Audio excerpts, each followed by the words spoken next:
So Mark Thiessen, who you see here often on the story, got in the middle of this buzzsaw when he chimed in on it today. He's an American Enterprise Institute scholar and former chief speechwriter for President George W. Bush. He's also a Fox News contributor.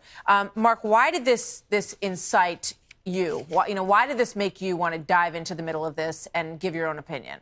Well, just because this just shows the blithe attitude that the Obama administration had towards terrorism. I mean, this is the same guy who went on Bret Baier's show and said, "Dude, that was like 3 years ago when it had to do with the." You know what? Since you mentioned it, let's show that, because I don't think a lot of people remember who Tommy Vitor is, and he's the person whose tweets we just showed.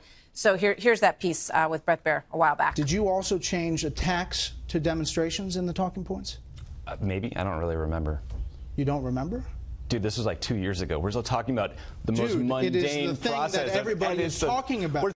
Dude is still chiming in and getting himself in the middle of this, despite the fact that he was not in the administration at the time, right?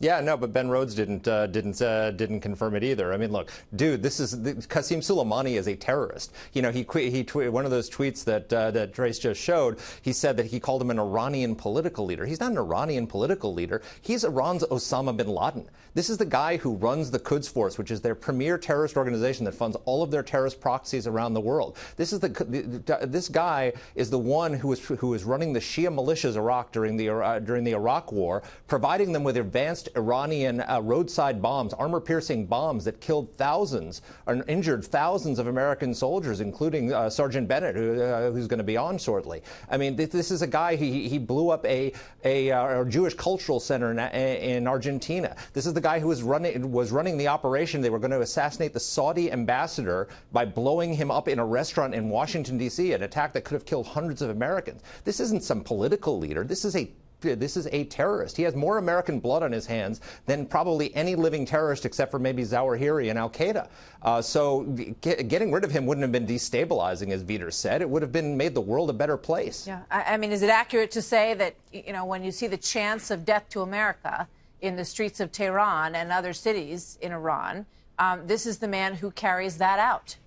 Absolutely. Absolutely. And look, the Quds Force is, the Quds Force that he runs. These people were behind the Khobar Towers bombing in 1996 that killed a bunch of Americans in Saudi Arabia. They were the ones who trained al-Qaeda and how to blow up buildings. So when they brought down the U.S. embassies in East Africa, the Quds Force was providing a sanctuary for al-Qaeda leaders in Iran. And the Obama administration themselves said that there's been on their watch, there was a marked increase in terrorism by the Iranians, by the Quds Force. But Ben Rhodes has said, that this is not true, that they didn't do this, that they didn't tip anyone off to the fact that the Israelis wanted to assassinate him.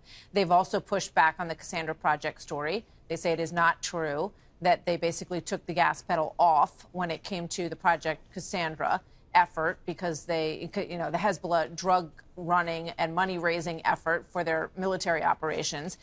They say both of those things are not true. Does anything about what we learned today or the stories that we've read on this so far indicate that that's not the case, or indicate what their mindset was on these things? Well, in the case of Project Cassandra, there's a 14,000-word piece in Politico that says otherwise. So they have to explain. They have some explaining to do in terms of responding to the people who went both on and off the record who informed Politico about that. On this piece, I mean, this is worthy of investigation. I mean, remember how upset the left was when Donald Trump reportedly accidentally shared Israeli intelligence with the Russians about an ISIS attack? If this is true, then what this means is that the President of the United States intentionally shared Israeli intelligence with the Iranians to protect a terrorist. That is a very, very serious charge, and at the very minimum, it requires investigation and looking into it to see if there's any truth to it. And we all remember how Ben Rhodes basically bragged about how he would create an echo chamber to advocate for the Iranian deal, and that he enlisted like-minded policy groups and journalists to say, quote, things that validated what we had given them to say. We'll watch this. We'll watch this reporting, and we'll watch this back and forth and see if there is more to substantiate it in the future. Mark, thank you very much. Thanks, Always Martha. good to see you.